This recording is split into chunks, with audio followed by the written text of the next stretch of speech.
Exercise 2.5, question number 2.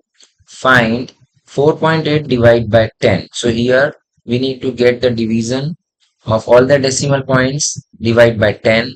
So we can go with the direct method.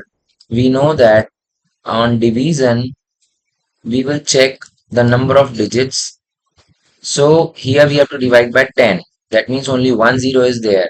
In division we know the decimal point moves to the left. Okay, so if there is 10, so decimal point will move one digit to the left. So answer would be 0.48 as the point will move before 4. So it will be 0.48. Looking at the next number. So next number is 52.5. You write down here 52.5 divide by 10. So we see there is only one zero. So point will move to the left only one digit. So the answer will be 5.25. Moving on to the next number.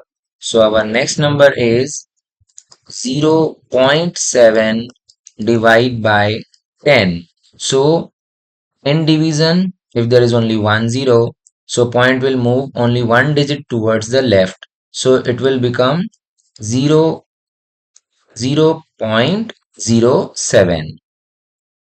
Then moving on to the next number.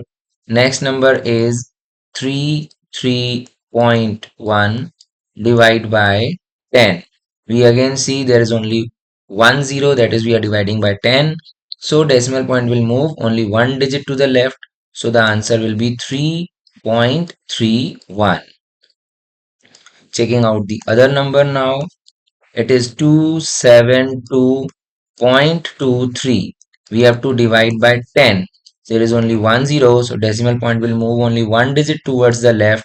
So the answer will be 27.223. Now seeing the other number, that is 0.56 divided by 10. So point will move one digit towards the left. So it will become 0.056. Now the next, it is 3.97 divided by 10. So point will move one digit towards the left. So the answer will be 0.397.